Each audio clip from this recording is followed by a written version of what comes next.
absolutely fantastic to see, to say the least, of course. But yeah, Arsenal put them to the sword.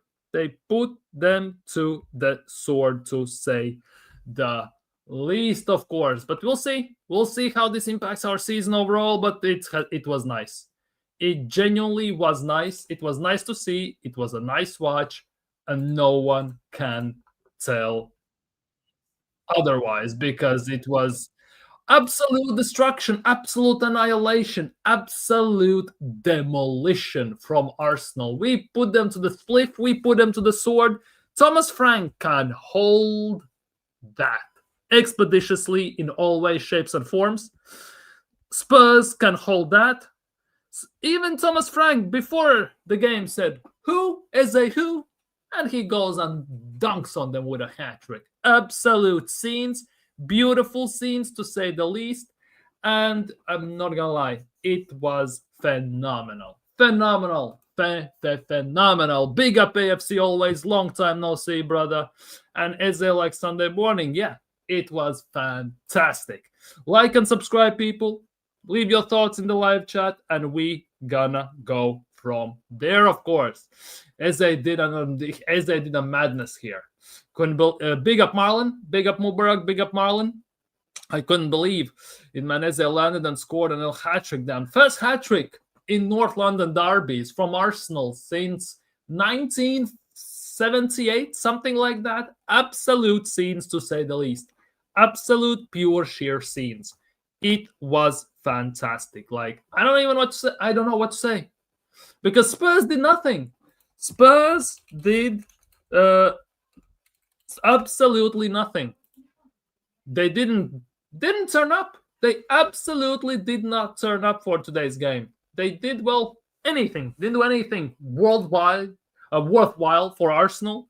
They had nothing to put up against us. They came here for a draw, and they got absolutely put in a spliff, to say the least, because these type of stats don't come easy. These type of stats are not easy to even replicate if you play about 10, 15 games in a row with the same opponent, because, I don't know, Spurs were absolutely shambolic.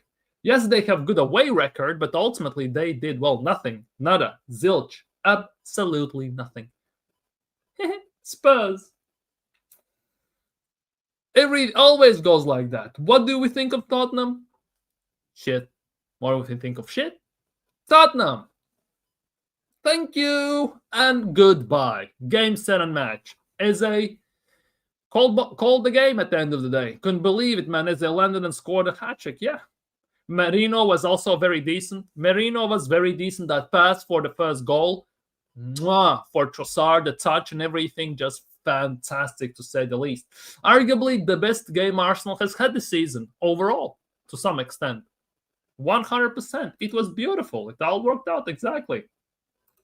Frank should have never said who is Eze, because, yeah, Eze absolutely, like, Eze took that personally. I'm not gonna lie. Eze took that absolutely personally, because to come out and say Eze who, and then he lands on you like that, that is just insane. Calafiori put Kudus in his pocket. Yeah, Kudus did absolutely nothing in this game. Absolutely nothing. Kudus. Some said Kudus is better than Buemo. Not too sure about that one, Chief. Big up Fusion is not jazz. Big up, big up, big up. Good afternoon to you, my guy. Good afternoon in, well, Milwaukee, if I'm not mistaken. Big up to you, my guy. 4-1. 4 goddamn 1. 17 shots, 8 on target. Pure sheer domination in all ways, shapes, and forms. And yeah, Spurs, 3 shots, 2 on target. And if we talk about the shots on target in general, the first half, they had 0 shots, 0 on target. In the first half, Spurs did, well, absolutely nothing. They were anonymous. They were pulling a John Cena. They were pulling an Ozil to some extent. They just didn't show up. Spurs, who, where, what, why? Huh? What happened there? What absolutely happened there? It was insane, to say the least. And obviously, as we have talked about these moments, here it is. This is the big one. This is purely the big moment of. This is one of those big moments. I think this will become a new meme. This 100% is going to become a new meme. at the end of the day. Because Thomas Frank did this yesterday before the game, and maybe he knows now who is Eze. Maybe he does, maybe he doesn't. Thomas the Spank Engine got spanked all across the Emirates. Clean up on N5. There's been a total share of annihilation and humiliation of Spurs. Mwah. Beautiful, brilliant, phenomenal. They can hold that expeditiously. I don't know them personally, but expressions, Deji Spurs, Henry the Arsenal fan who is a Tottenham fan apparently can also hold that. Probably Terry Flowers, the biggest Arsenal fan in the world, is the happiest chappy on the world. So absolutely insane scenes to say the least. You'll love to see it. Yeah, big up Einer. And yeah, on to the next one. On to the next one. We play, who do we play? Bayern Munich in 3 days. Need to prepare now for that one, of course. Big up, big up, big up, big up, big up. They might hate us and want us to slip and lose so they can banter us, but Gala. Exactly. Because before the game, there were Spurs streams where genuinely, just before the kickoff, they said, we cannot allow these lot to run away the league. If no one can stop them, we can do it. We can do it. Those are the words of Spurs fans who said that before the game. And well, we all saw how that went. They didn't do anything in the game, to say the least. They didn't even pose any way, shape, or threat to us throughout the whole game. It was absolute scenes. Big up Gunnar SC. Big up, big up, big up, big up. Yeah, Hinkapie did good. Hinkapie did good. The Raya was a bit weird, I'm not gonna lie, but Hinkapie did good without shadow of a doubt. Do you rotate for Bayern? To some extent. Not fully, but to some extent. 100%, because if we beat Chelsea next weekend at the Bridge, we go 9 points clear of them. And let's just say, even if City wins, we go, 7 points clear of them. So yeah, I would rotate, but not too much. I didn't rotate, but not too much. Yeah, you told us that. I never said he was bad. We just didn't have enough, for me personally, I just didn't have enough sample size, basically, to judge him overall and long term, because anyone can have a good run, a hot streak of games, like 4 or 5 games, 6 maybe even. But at the end of the day, yeah, he did his own, he did his thing. It was beautiful to watch. And why am I seeing everyone bantering Zubi just because he didn't make one mistake. He made about 3-4 mistakes. Under the pressure, he folded a few times. One of them, yeah, it was a rough one, I'm not gonna lie. But overall, yeah, Zubimendi arguably had tale of two halves to some extent. In the first half, he was absolutely brilliant. In the second half, yeah, he had some lapses of judgment. I don't know what, but he definitely dropped a few levels based on compared to his first half performance, without shadow of a doubt. Timber, the man, can't stop moving. Yeah, Timber as well. Big up Beggy, by the way. And Timber was fantastic as well today. Timber was as well on top of it. Timber again proved why he is one of the best, if not the best right back in the league. He was sheer, utter, pure amazingness today. So yeah, we were doing great, and team also played fantastically well. Rotate, what is Bayern, bro? They have the best attack in the world. Elise came, rotate, want us to get cooked. Don't let this win fool us. I'm not, but like I don't know. I want to win against Bayern. That goes without saying. I'm not going to talk about this right now. We're going to talk about it tomorrow or on Tuesday.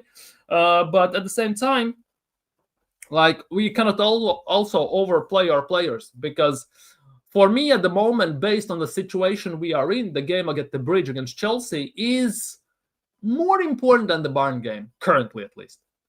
I'm still at Bradstop, Kenosha, Wisconsin. Oh, you're in Wisconsin. Nice. On my way to Milwaukee, celebrating the result. Hey, enjoy it, man. Enjoy it. For me, Chelsea game way more important. Yeah, for me as well. At this present moment, at this current stage of the season, for me, Chelsea game at the Bridge is more important than the league phase game against Bayern Munich. For me, it is like that at the moment.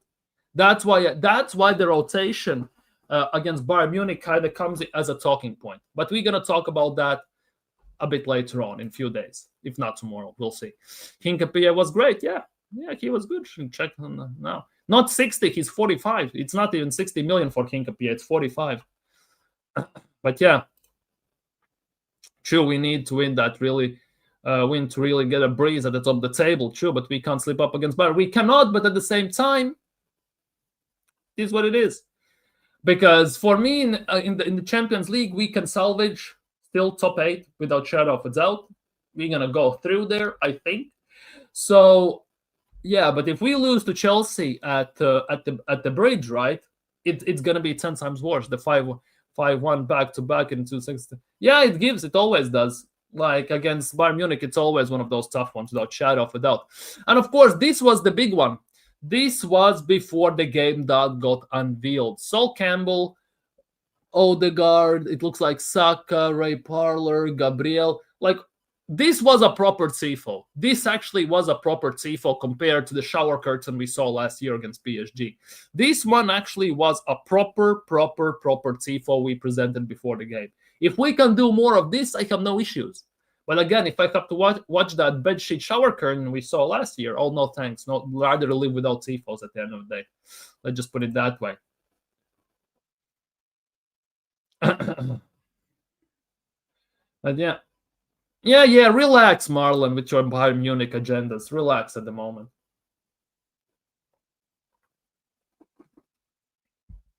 At the moment, Bayern Munich is a game in 3 days.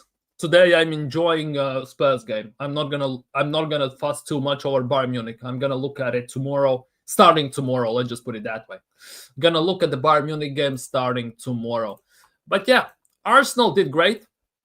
No questions asked. I'm gonna relax. I'm gonna chill. It was nice. It was nice to see. It was very, very fantastic. I'm not gonna lie, because I had some worries before this game, but Arsenal proved me wrong, which I'm super happy about.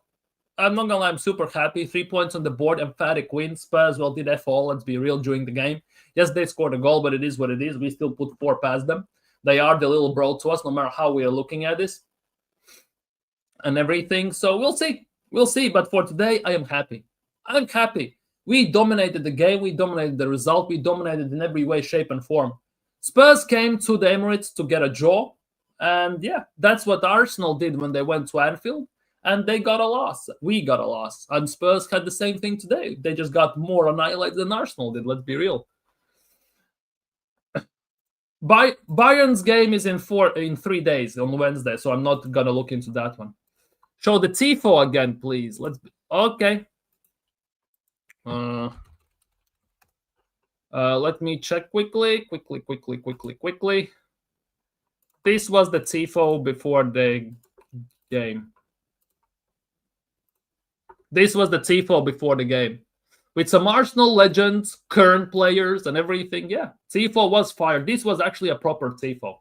This was a proper tifo. Big up Eze. Yeah, in 47 years, first time we have scored a hat-trick in North London derbies. 1978, the last time we scored a hat-trick. That's actually insane if anyone has scored in North London derbies. I won that win against Bayern too, but we have to manage the players that just came back and others incoming and give others a chance, and also rest some players. Exactly. These 3 games are very rough, very, very rough for us. Let's be real. We have the toughest schedule, arguably to some extent, in the Premier League from all the teams that are technically title challengers at this stage, on any given stage. So for me, if I have to weigh out the chances of rotation, whether it's against Chelsea or against Bayern Munich, I'm not gonna lie, I'd much rather just rotate against Bayern Munich at the end of the day. Big up Terry Tibbs. Big up Terry Tibbs. What day is the Premier League trophy parade? We'll see. We need to live that far. The Premier League ends in, well, half a year still. So we have 6 months of this. So we cannot get too carried away, but 12 games in, 6 points on the top of the table. It's definitely something nice to be at the moment. It's a nice place to be at, and there's no shadow of a doubt in my mind that it's definitely something where I want to be at any given time. Yeah, no, a Saka assist as well. Yeah, that is actually kind of nuts as well. Saka has no GA. That is a kind of worrying. Yes, Saka had decent performance, but overall no GA. That was worrying. That is worrying. Saka was very good today, even though no GA. Yeah, in those terms, yes. At the same time, Saka needs to get GA as well, because the game against Chelsea on next weekend will be 1 year mark, 1 year since Saka got his last assist in Premier League, which for me is a bit worrisome. I'm not gonna lie. November 30th, 2024, game against West Ham, 5-2 win. Bukayo Saka got 3 assists. And that was the last time he assisted in the Premier League. He hasn't assisted since. And Saka had good performance, very good performance, despite not getting any GA, which is something I also want to see. At the same time, as long as we are clicking 4 open play goals, we didn't score set pieces, right? Which is also nice. That was also one of the worries, and we were scoring set pieces for fun. Yeah, it's not a great thing when Saka doesn't get this GA. Yeah, like, I'm not gonna lie. The fact that Saka is still without assists and it's a year, it is worrying. We are going to win the rest of the Premier League. It's whack, to be honest. We'll see. We'll see. I'm not gonna get carried away. 12 games in, 26 more to go. I'm not gonna jump to conclusions now. You can all be top gooners as much as you want, but I'm not gonna do it. I think that's David Rocastle on the left, second row. Is it? I don't know. I genuinely didn't pay attention. Yeah, it is. On the left, above Odegaard, yes, it is. Next to Thierry Henry and Odegaard, yes, it's Rocastle. Yeah, it is Rocastle. Yep.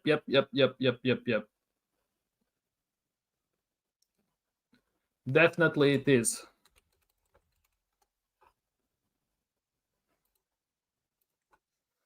Yep, he was very good without the GA, and Trossard cooked again. Yeah, he is very, very good. Very good. That Tifo was nice. Yeah, it was fantastic. No more set piece FC. We need set pieces, but if we can score from open play, it's phenomenal. Big up, Ryan. Big up. Very good performance today. I can't wait for Thanksgiving about to flame my uncle about Spurs. Big up to you, but David Raya, yes. David Raya is David Raya, I think, whether he got bored or what happened, I don't know. But yeah, his ball distribution today was yikes, to say the least. But hey, I guess we cannot have everything. Liverpool are dusted. They're 11th in the league. That is kind of nuts even. What's even more nuts, by the way, if United win tomorrow against Everton, that's a big if, but if they win, right, they are 5th in the league. They are 5th in the league. Unless they win 3-4-0, they can be 4th in the league, ironically enough. Only City can challenge Chelsea, can be a world beater 1 week. Then yeah, that's the biggest. Chelsea is very inconsistent. Chelsea is way too inconsistent, kind of, to be in the title race. At the same time, you cannot discredit them as well. I was so mad with Raya. He needs talking down to those mistakes cannot happen anymore. Yeah, that is the thing. We cannot talk down to him. We need to have a chat about David Raya. He got lobbed as well from other side of the planet. Like he got lobbed from LA pretty much, or Washington. That wasn't great, but it wasn't great. That was our own mistake on Zubimendi and everything. But this with this. But overall, yeah, this is definitely something interesting. I want to say Merino. He was good. Merino was very good today. Very, very, very good. You are very good. Merino is going to get banter. The league is fried. You can lose and go from 4 to 11. But that is also still very early stages. Let's be real. Season isn't only the halfway through. The real time, mostly when teams get separated, is around end of January, February. Because Arsenal last year as well was in the same spot. Arsenal as well last year was in the same spot. That when Arsenal were 5 points behind Liverpool, right, at certain stages, they were also 5 points above the 8th place. It's very similar at the moment. Sporting Sunderland. Yeah, Sunderland is very, very interesting what they're doing. Want a new keeper? I don't want a new keeper per se. I would love to have a better keeper, but there are very few of those, let's be real. David Raya, he's done decently. He's not, for me personally, at that world-class level yet, but he could be potentially. But yeah, the fact that he's playing so far outside of the box and everything, and that's more on Arteta because he wants Raya to play as a sweeper keeper. So he basically comes out of the goal, and that means if you lose the ball and if you get a proper lob on him, it's almost impossible to get back in position. And it's not the first time when David Raya has been lobbed.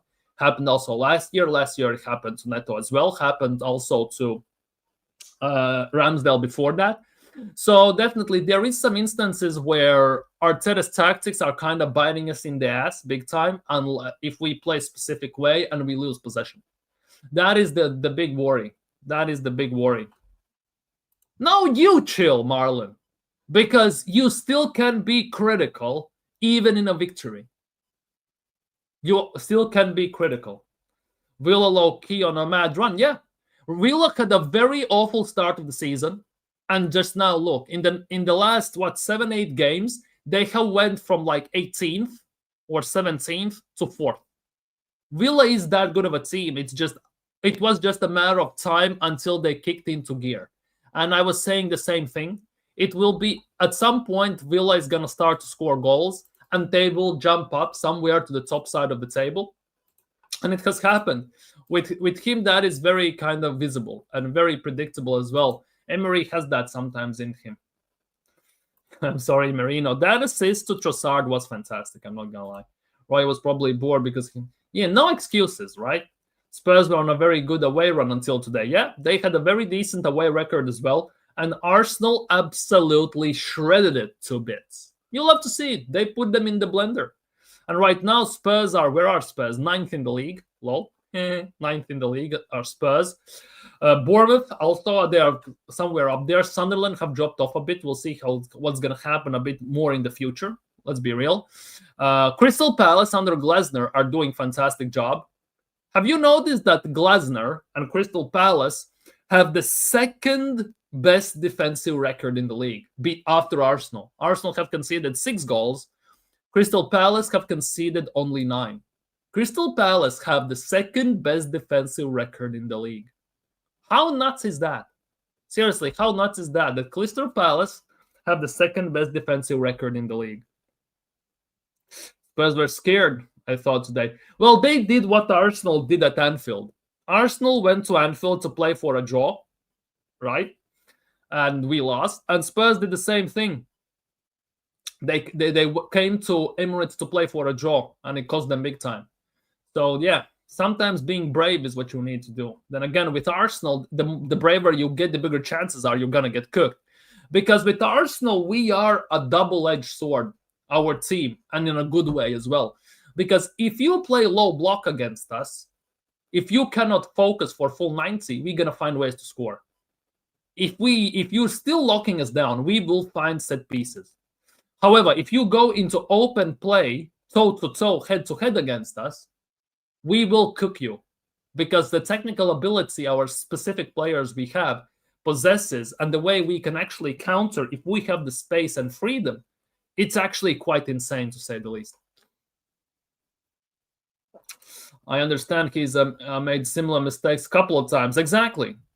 And at the moment, it hasn't cost us, but it could cost us big time, because if it happens at some times when we need it more and it's a bigger pressure situation, people will call it out then.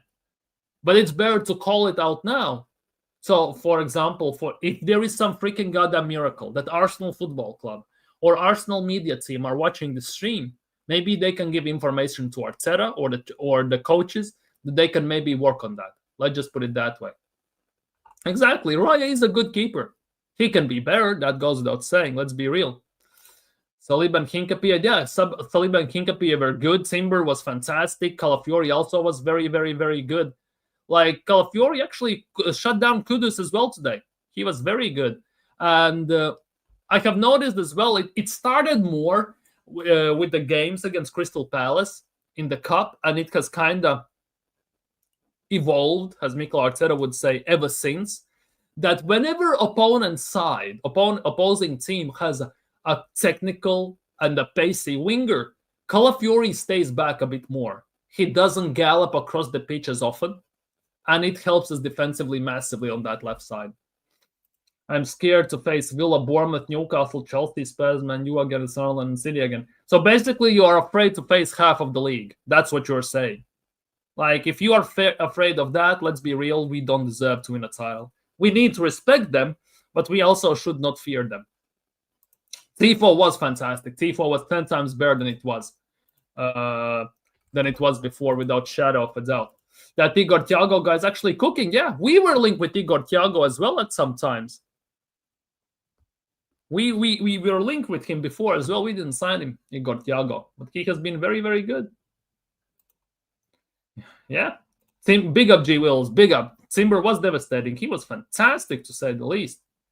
Yeah, Manelli and Madueke back. Don't really care, but to be honest, just want Gyökeres back. Looks like he's getting rested for the next match, though. Maybe. But yeah, the more Eze performs like he did today, for example, the bigger chances are that Odegaard is not going to play. And the biggest thing is, Arteta has this weird, let's just say quirk, for the sake of an argument, that whenever a player is in a hot streak, he instantly benches him. Happened with ESR before, happened with Trossard before, happened with Wanyeri before, with MLS before. And it could happen also to Eze, because Eze has picked up some sort of a form. He scored a hat-trick today. It means his confidence also will be sky high. I definitely can see him, if Odegaard will be back, I can see Eze at best case scenario playing left wing, actually, not number 10. Because I don't see Mikel Arteta putting Eze, for example, as an 8 against Chelsea at least, or against Bayern Munich. Against lesser teams, yes. Against the big ones, I don't think so. Without shadow of a doubt.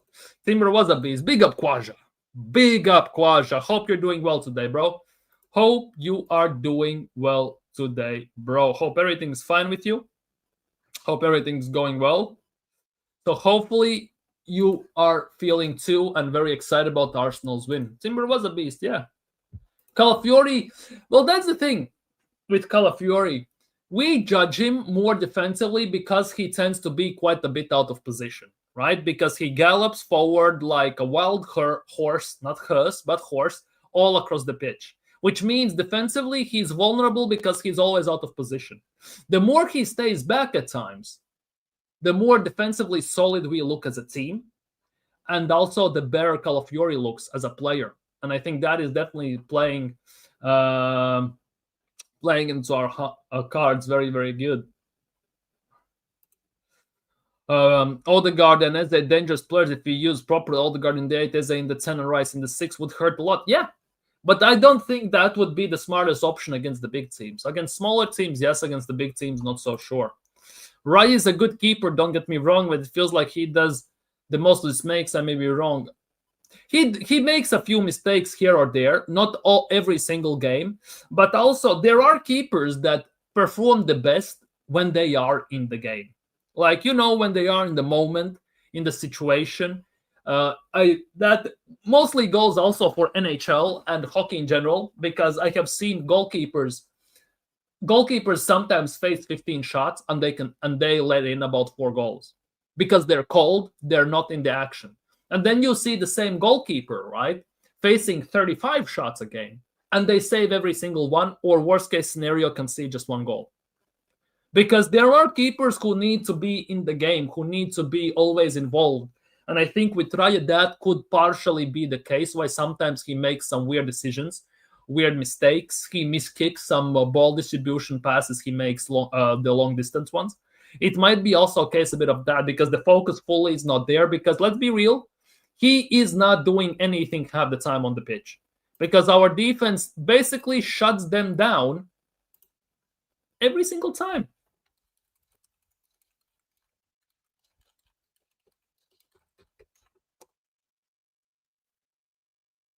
Shuts them down. That would be a great and not bench Chester. Yeah, that is the biggest thing, hopefully. Just hope Arteta doesn't do his yearly crap and drop the inform attackers. And that is the biggest issue. That, for me, is the biggest worry, because he does this. And quite constantly as well, sadly enough. So I hope Eze stays in the 10. Because today we saw how good Eze can be in that 10 spot if he has got actually some extra freedom and he has given some room. If you take the shackles off. And if the more we can do that, the better it is for us. Let's just put it that way. By the way, Trossard scored. Me and Marlon should be pundits for CBS Golazzo. No, you wouldn't. You cannot match Kate, Thierry, Jamie and Micah, that is just different level. Odegaard will be straight back in the team when he's fit. His dad isn't dropping him in my That is the worrying part in all of this. Let's be real, definitely.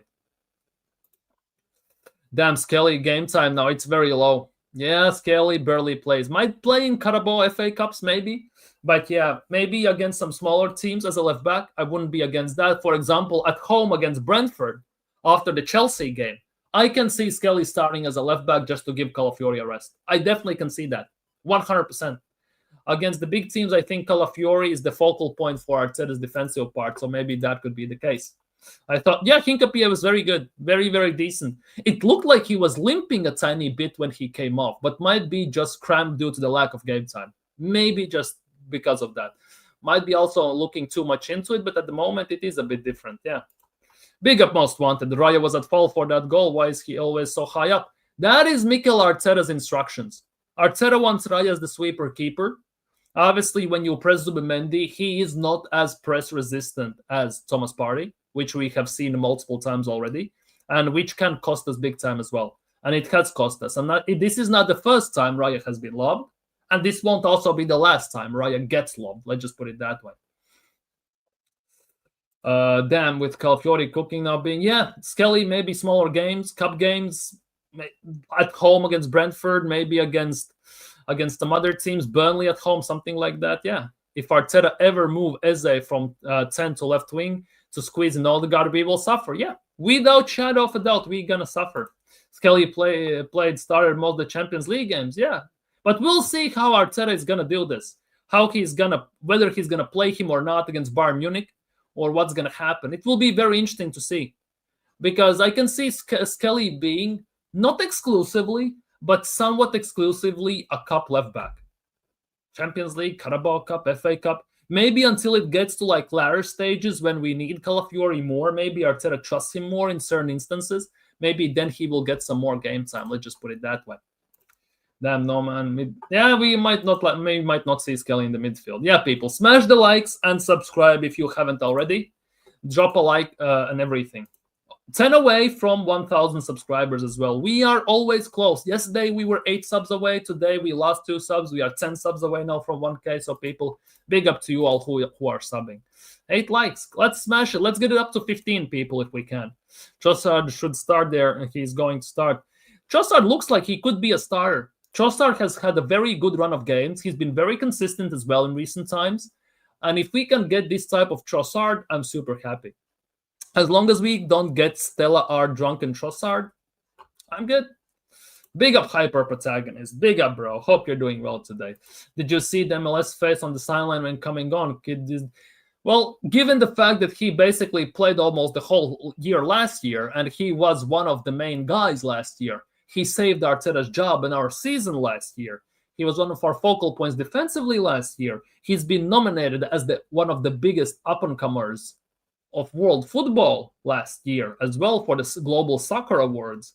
I can see why it's very weird that he genuinely just holds the bench now, kind of exclusively as well to some extent. Raya is a good goalkeeper, but he's not an elite. Yeah, that I would say Raya is good. To be honest, there is also an instance where Raya could become that good, but not too sure. Time will tell. Vanjeri only getting 6 minutes. Yeah, Vanjeri didn't get much time. Max Dauman didn't play at all. At least Vanjeri got some minutes, but again, it's not enough. For Vanjeri, it's not enough. The Spanish Dumb and Dumber duo, they're just good. They're good this game. Trossard has been clutch for us with some important goals. Yes, very important goals as well. Very clutch.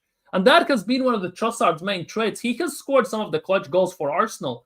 And over the years, since we signed him, he has been our best finisher in the team, in my opinion.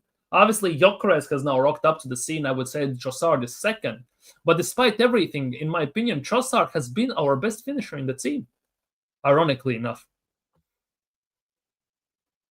Yeah, according to Courtois, Raya is world-class. Yeah, he's the best keeper in the world. But that, obviously, it comes together with the defense. Yes, Raya makes some world-class saves, sometimes double saves even. But it is what it is. So there are things that definitely you could wish to improve on. He's consistent and getting good GA now as a starter. He should be. We'll see. We'll see what's gonna happen there. Igor Thiago would be a crazy backup number 9. Yeah, he would. That's the nuts part. He definitely would. We were linked with Igor Thiago at some points. When was it?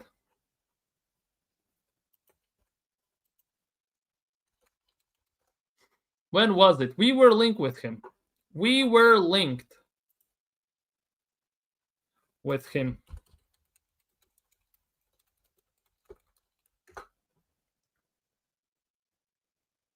Yeah, we wanted to sign Igor Thiago about a year ago, 2 years ago. There were some vague links with him.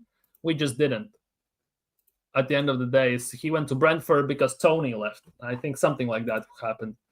Anyone else think Daka should hold bench for a bit? Daka.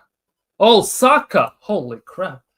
Daka. I thought Petson's Daka. That's completely different player, different team, different position. Holy crap. You almost sent me down the road. Yeah. To some extent, I can see that. I can see that definitely. What's going to happen now that Madueke and Nelly come back because Trossard is better than both? Yeah. It will be interesting to see how the rotation and player management goes with Arteta right now. Because don't forget, if Odegaard comes back, there's a big possibility Eze is going to get moved either to left wing, best case scenario, or to the bench. Like, don't forget that as well. You can't take Saka out of the team. He and Timber have a very good partnership, 100%. 100% they have been very good together. The thing with Saka is that he had actually a very decent performance today, in my opinion. He didn't get GA, right? That was something I really wanted to see from Saka more, the performances, provided he still gets GA, right? The thing is, he didn't get GA. He had good performance. If he can combine those two, that would be fantastic. The worry about Saka is he doesn't score as often anymore. He scores more penalties to some extent at times. And again, I'm going to come back to this. Next weekend, we play against Chelsea. And during the game against Chelsea, it will be exactly 1 year, 365 days since Bukayo Saka has gotten his last assist in Premier League. That also is a worry to a certain extent. Madueke should start some games where they see his injury pain. Yes, wouldn't mind Madueke starting over Saka certain games. Definitely would not be against that. Definitely. Why is it so expensive to buy an Arsenal kit? It's like $120 for the name on the back. Yeah, it is like that. They have the branding. At the end of the day, it's a £30 kit, and you pay the rest of the money in, well, Adidas or Puma or whoever sponsors Arsenal now. Wait, hold on.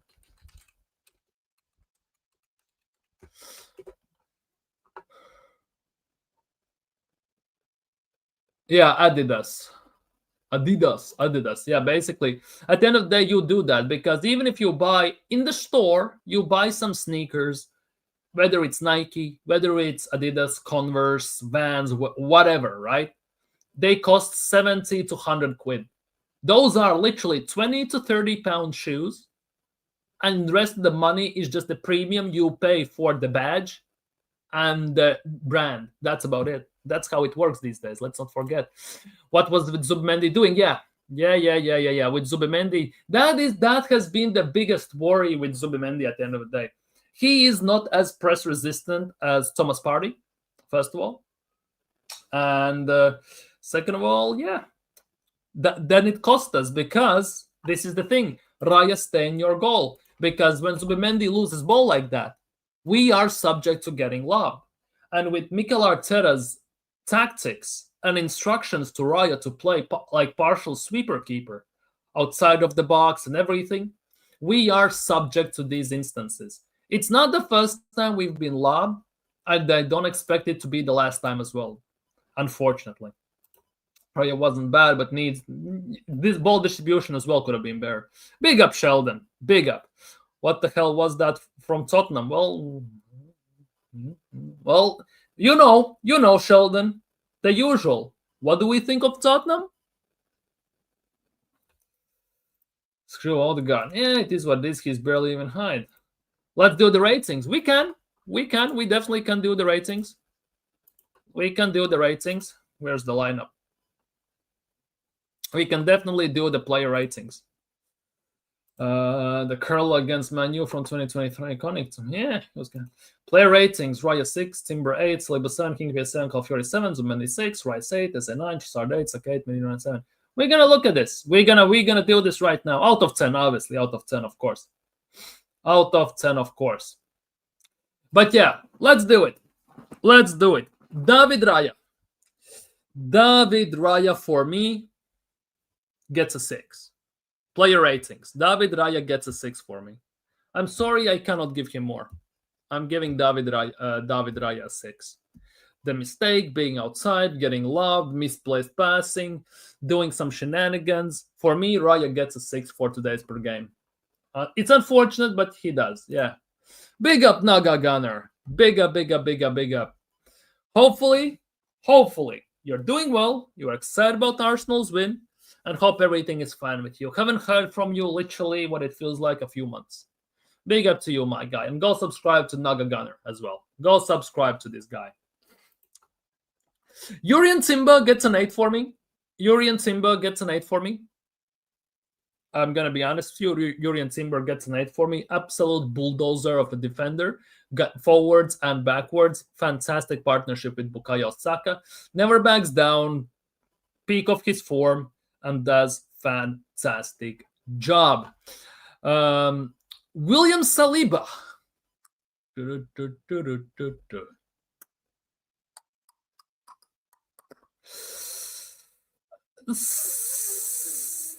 7. I'm giving Saliba 7. I'm giving Saliba 7. I think he did good. Didn't have to do much. But at the end of the day, it is what it is. Basically, we conceded a goal. That's why he doesn't get an 8 for me. Hincapié had a very decent performance. Piero Hincapié had a very decent performance. Did well. First big game for Arsenal. Let's be real. He did very good. He had a good time. Defensively solid. Did what needed to be done, didn't back down from challenges, lived up to the build-up and to the hype of Premier League and North London Derby. Came in, nobody questioned the fact that we are missing Gabriel as well, which is always a nice thing to see. So I'm giving Hincapié an 8. An 8. I'm giving Piero Hincapié an 8. I'm good what's on the treatment on the other personal work. I'll be consistent from now on. Big up to you. Hopefully everything's fine with you. Hopefully you're doing great. And cannot wait for you to be back as well. Zubendi also at fault for the goal. Yeah. Calafiori gets a 7 for me. I'm going to say Calafiori gets a 7 for me. Solid defensively, actually, ironically enough. Decent going forwards. Nothing exceptional, but did the job. Zubimendi gets a 6. Zubimendi gets a 6 for me. Because his mistake ultimately led to the goal, first of all. Second of all, when he gets high pressed, it feels like he panics. It's very weird for a Spanish player who has some sort of actually has technical abilities and everything. It feels like sometimes he lacks self-awareness where he is and what players are surrounding him. Because he was surrounded by 2 Spurs players. Either there was a miscommunication with his teammates. Let's just put it that way, because if there was some information, he probably would have passed the ball. But the fact that he just didn't maybe leads me to believe either he held on to the ball too much, hence he got tackled and we conceded, or there was miscommunication between him and the defenders because something was not right there. In that position, when you get pressed by one, another one's breathing down your neck, you either boot it out, which was very weird because he was facing our goal, by the way, or you just pass it to open man at the back. And there were options. So for me, he gets a 7. Oh, 6, sorry. He gets a 6. Declan Rice gets an 8. His corners were rubbish today, by the way. Did you notice that his corners were kind of rubbish today?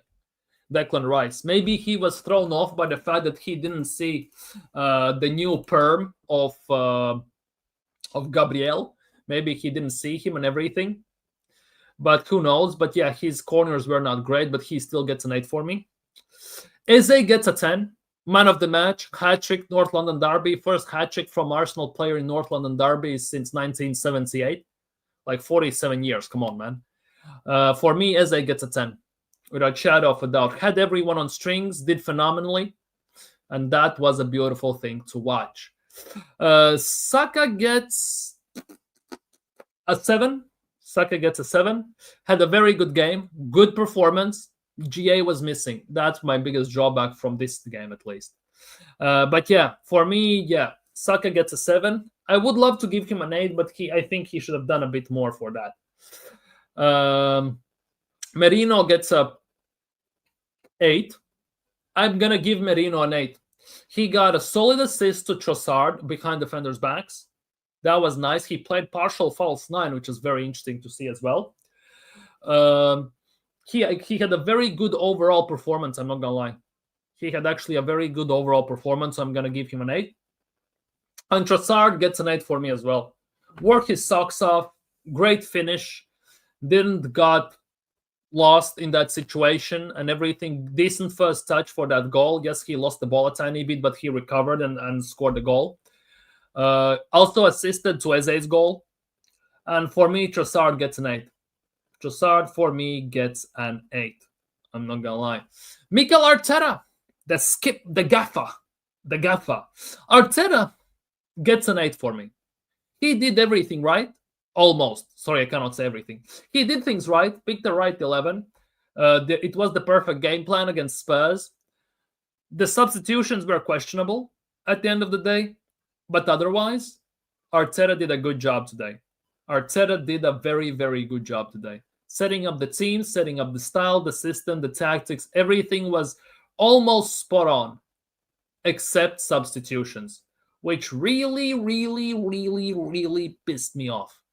But yeah, for me, yeah, Arteta gets an 8. Arteta gets an 8 for me, 100%. About the subs, I don't even know if it's worth talking about the subs because overall the first sub was 78th minute. So 10 minutes basically they got to play. Nothing special. So kind of cannot even judge them properly. So I'm kind of going to reserve the ratings for them 100%. Let's just put it that way. Eze was in tears in his post-match interview. Dream came true, and he said he prayed for it to happen. Yeah, he prayed to score a hat-trick against Spurs, and he did. Big up to Eze. Phenomenal performance. Phenomenal performance today. Put Thomas the Spank Engine absolutely to bits. Thomas the Spank Engine. The tank, the engine, the choo-choo train is not working. Something's broken. Go fix it. Hey, I feel sorry for Dauman. Nelly Madueke back. Yeah, he's not going to get, unfortunately. Yeah, set piece coach gets a 0 today. Yeah, set piece coach gets a 0 today. Yeah. At the end of the day, Declan Rice's corner deliveries as well were shocking. I'm not going to lie. We had, 3 corners throughout the game or 4? And the 2 that Declan Rice, or 3 that Declan Rice took, didn't even get the pass first man properly.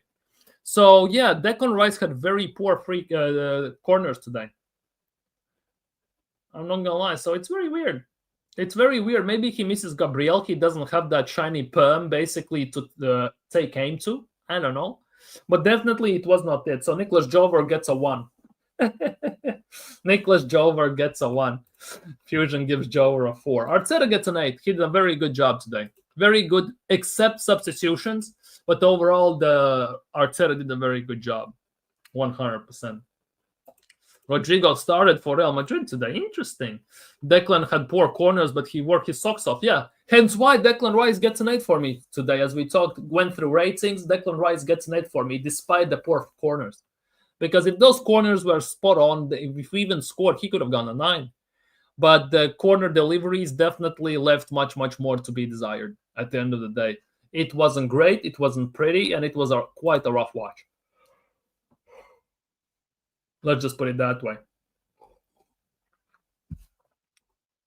For me personally. But yeah, overall it is what it is. Arsenal did a great job. Absolutely annihilated them. absolutely annihilated them. So we'll see. We'll see how things develop. As soon as Arsenal comes us with Rodrigo, don't worry about it. You are looking too much. You're looking too much into it. You are looking too much into it. And now, on a quick note, let's do this. Let's do this one. Since we have some time still to kill, about 15-20 minutes, we're gonna do this. Let's go through this. Hopefully we can do the same with Chelsea. Hopefully. Let's go through Mikel Arteta's press conference. Ebrecheze scored his first ever Premier League hat-trick in this fixture. Leandro Trossard also was on target. The manager was asked few questions. On a day to remember in N5. Clean up on N5. There has been a massacre as they absolutely torn Thomas the Spank Engine and Spurs to bits. Well, a great day. I enjoyed every minute of it, from the preparation since the moment that the players came back from international duty. I sensed the feeling that they wanted to be together again, that they were ready for a fight, they were ready for a big week. It is a big week. We have Spurs, Bayern, and then Chelsea. And the preparation was top. When you have to deliver it, honestly, with the energy that our people brought onto the stadium, it made a huge difference. I think individually the players were exceptional from minute one. They were super dominant in most and every phase of the play. So yeah, a day to remember. You don't win Derby 4-1 every time. And hopefully we made a lot of Arsenal supporters very proud and happy.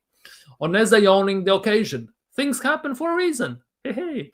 And after the international duty, he had 2 days off. And after 1 day, he wanted to train. And he wanted to improve and he wanted to do extra practice. Big up to Eze. He wants to train even when he has time off. Big up to Eze. And he was asking me questions about this and that. And when a player has such talent and his desire is at that level, then these things happen and he fully deserves it. I'm so happy for him because it's the day that he came, he brought something else to the team. It's a joy. It's an aura that this team needed. And hopefully it will give him a lot of confidence in him and the team that at any moment he can win us the game. And that's the ability that he has, and he certainly needs to feel that talent. On Trossard's performance today. Yeah, for me, no. Yeah, for me, no. Because for me, it was forbidden for him to leave. No chance. I know the player that he is, and surrounded that with the players that we have, he's a player that's going to make a difference for us. I fully agree. It was one of the best games, so aggressive with and without the ball, so effective. He could have scored another 1 or 2 goals, and he was involved in so many positive actions. True. Trossard could have scored a few more goals, to be honest. Cannot deny that. Oneze taking his chances. Yeah, and it doesn't have to be perfect. It can be all right. Left ball on the ground, bouncing ball at his height, and he takes it. True. Oneze's desire to achieve more and more in his career. Damn, this is an Eze interview more than anything. Well, that's what he showed from the beginning. And when he picked up the phone, I remember last summer, and he said he wanted to play for us and he wanted to be part of this team. You can really sense that, and hopefully he can enjoy that, and tomorrow he's ready for Bayern Munich. Ho-ho. On the importance to our mentality after a huge result, yeah, and especially after the Sunderland game at the end, we lost 2 points in the last kick of the game, is basically. And we went to the international break with that bare feeling because we didn't concede any goals and we had 10 straight wins, and we wanted to get back to earning that momentum again. And the London Derby and today's performance, it's a good start. True. Cannot deny that. On our lead on the top of the table. Oh, here we go. Something interesting. In this league, not much. We're doing really well. 6 points, to be honest, is not much. 2 games and you're done. We've been really consistent, and that's it. I mean, when you look at the results, whether they win or lose, the difference in the scoreline and actually what happens in games is really small. We know that. We need players back immediately today. We got Donny back on the pitch, which is great, but we are still missing a lot of important players. We're going to need them all. The good news is we lost Gabi.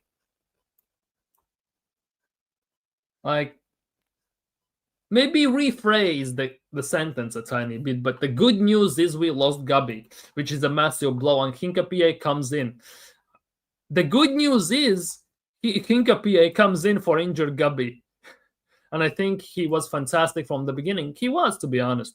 But the fact that he says the good news is we lost Gubby, like that definitely is not good news. On what he's most satisfied with in the squad, well, I don't know. From looking at our team, it's the application, it's the energy, it's the desire, the best version of themselves every single day.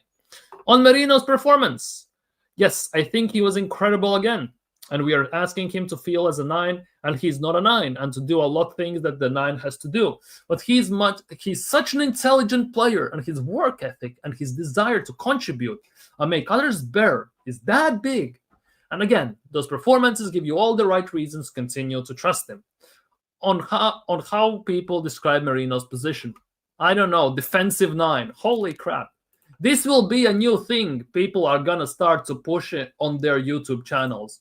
Merino is a defensive 9. Oh, bloody hell, as this is gonna go real sour real quick if something actually goes sour for Arsenal. Kind of worried about it, I'm not gonna lie. But yeah, Arsenal won the game, which is fantastic news. I'm super happy. Couldn't be more happy.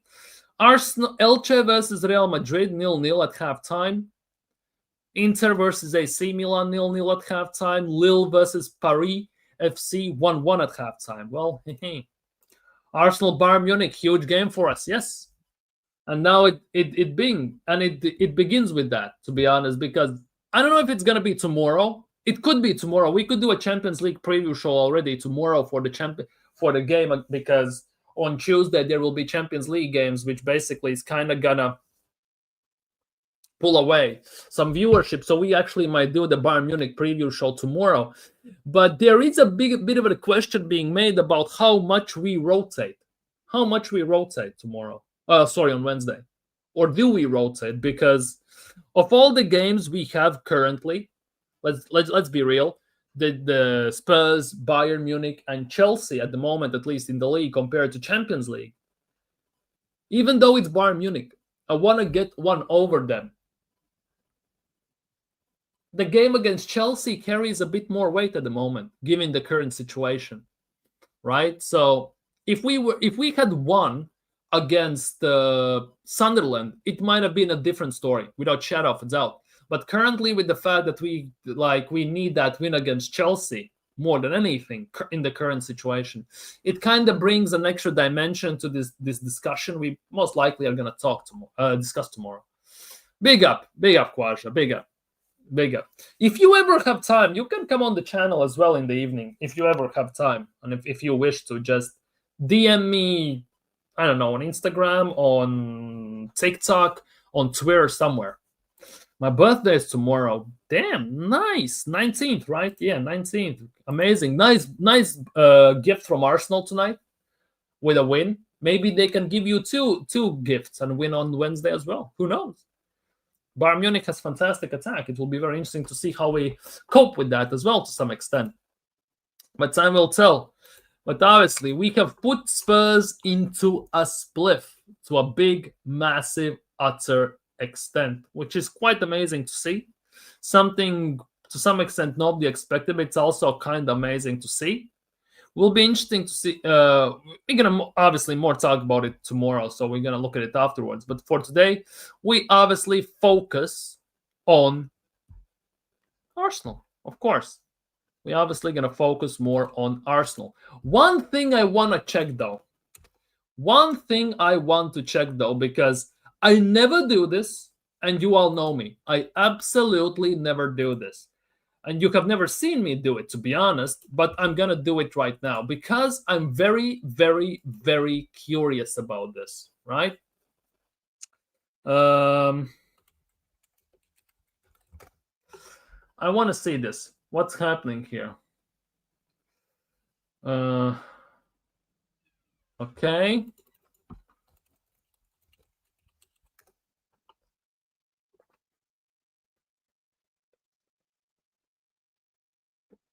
Interesting. I'm just checking something on YouTube at the moment.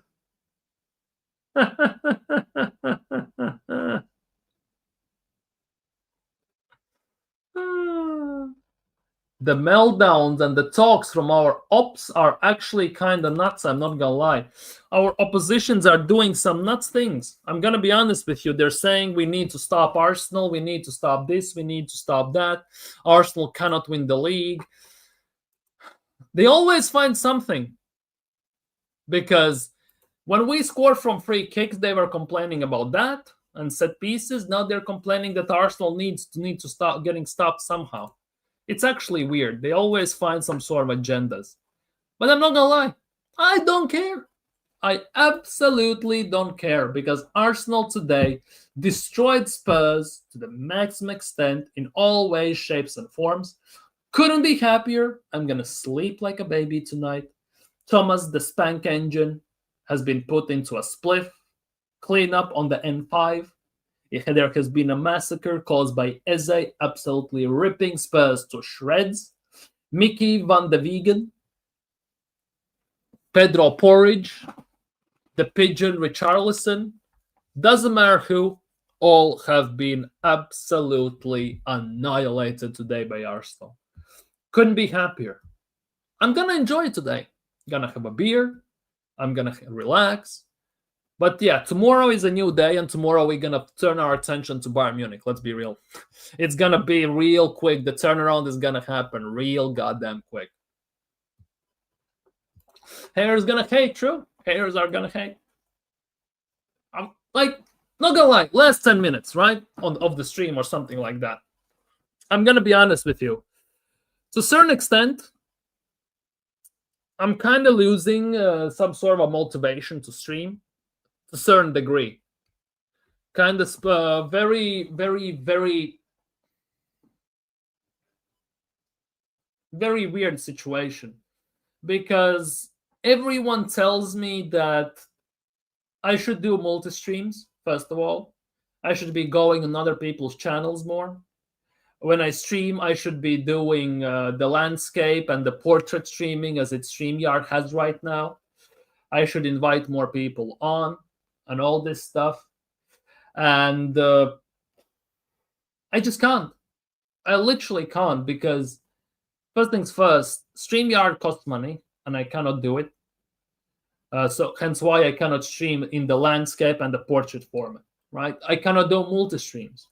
I cannot go on other people's channels due to time differences, due to the fact that I actually don't have time to do so, because I have family, I have stuff I need to take care of, despite everything. And the more people push me towards this stuff, the more people tell me this stuff, the more I kind of want to quit streaming. I'm not gonna lie, the more I hear this, because whenever I do these things, whenever I hear this stuff, the more I realize that YouTube, to a certain extent, the stuff about YouTube is built on connections, on people you know, on people that basically are with you in this industry. Let's just put it that way. Whether you are a big streamer or not, it's not a secret. Doing collaborations is a massive part of being a YouTuber. It widens the channel in terms of subs, in terms of likes, in terms of viewership, under every way, shape, or form you look at it. And for me, it's very, in a way, it's very demotivating to some extent that I cannot do it, right? And the more people talk about me about this, the more people say that I should do it. And the people say, and then I say to people, I cannot do this. It feels impossible, because I actually just don't have time. I don't have the financial abilities. I don't have this. I don't have that. People just tell me that those are excuses at the end of the day. And it hurts. At the end of the day, it hurts, because not everyone is in the same position in life where they can do certain things. Not everyone's in the same position that they can afford certain things. And yeah, I don't know. It's very demotivating, as I said. It feels like, I don't want to say per se, it's like somebody basically jabbing a knife into your back and twisting it, right? But it definitely feels like people are taking shots at you to a certain extent, just due to the fact that you cannot do certain things. That's your problem. That's your issue. And you should do this, you should do that. And well, if you cannot do it, it feels like like a subliminal message in a way that why are you doing it anyways? Let's just put it that way.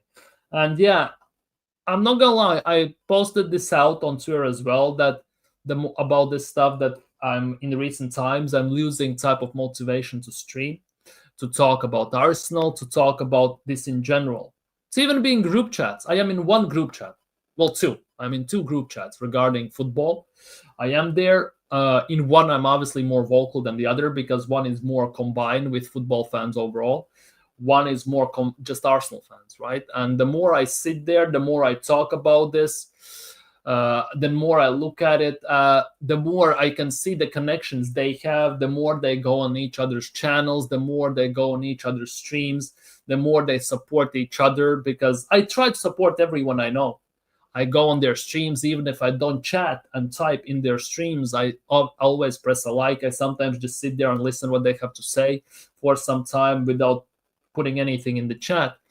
It kind of gives me this feeling that, being like a social outcast to some extent, just because I cannot do certain things they can.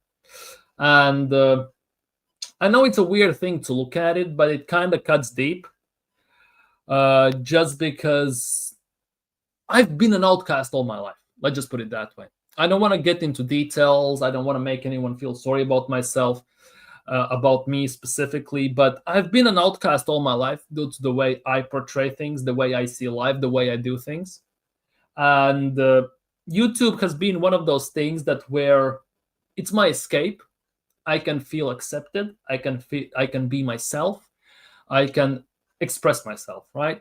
And the more I sit in these group chats and I see them connect, and when I try to connect as well, I get absolutely ignored, and everything, or sometimes things don't go the way it has been planned. And whenever people invite me on their streams and I have to say that I cannot go, just because I cannot go during the daytimes because I have to take care of my kids. I need to take them to practices, do homework, take them from kindergartens and all this stuff. I never get invited anywhere again. And that for me is one of the biggest issues I have to some extent, the time restrictions. And that has made me feel like an outcast in general in this scene because, well, I cannot connect with anyone. I can talk in chats to some extent. I can talk on Twitter to some extent. But ultimately, I cannot go to anyone's channel because nobody streams. Well, when they do, they stream at my time, right? Which means I have to go on their channel, which means this channel is abandoned. And I don't want to miss a day of uploads or streams, which at the end of the day means that I need to put out a video, which I have no problem with, right? But again, I'm not this type of a person who's going to go up to someone and say, I want to be on your channel. Can I come to on your channel? I'm never going to be that guy. And the thing is, even if person says yes, right? That person says, oh, I want to go live at, let's just say 4 p.m. UK, right? That's 6 p.m. my time.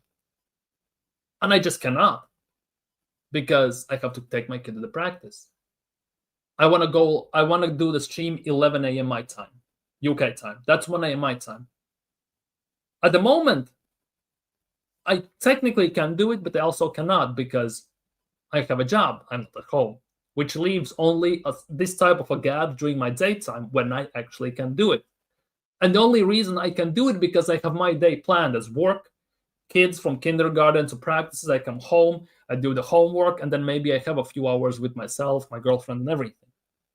Which at the end of the day makes me feel type of left out, makes me feel type of kind of, as I said, like a social outcast at the end of the day. And it kind of strings a chord in me to a certain extent because I've been like that my whole life. And yeah, and this is ultimately the thing that basically makes me really demotivated to stream. And I've been doing these daily streams, multiple streams even sometimes during the day, multiple uploads, multiple things for a year and a half now. Year and a half. Tomorrow it's going to be a year and a half. And somehow I've gone where I am. To some extent, I have no idea how, but I have.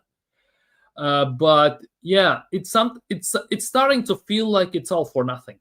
Let's just put it that way. Because nobody is irreplaceable. And I don't think I'm irreplaceable, obviously. I can disappear from this platform and nobody will care because because everyone has about 10, 15 streamers lined up they're going to watch after me or before me or during the time I would be live. Hence why like that motivation disappears and that streaming situation also disappears.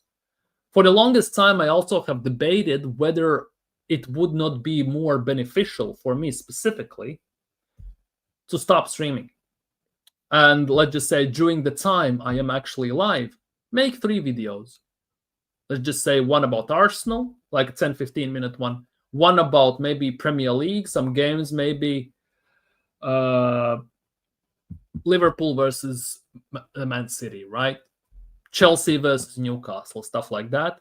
Discuss my opinions, upload 3 videos, and that's about it.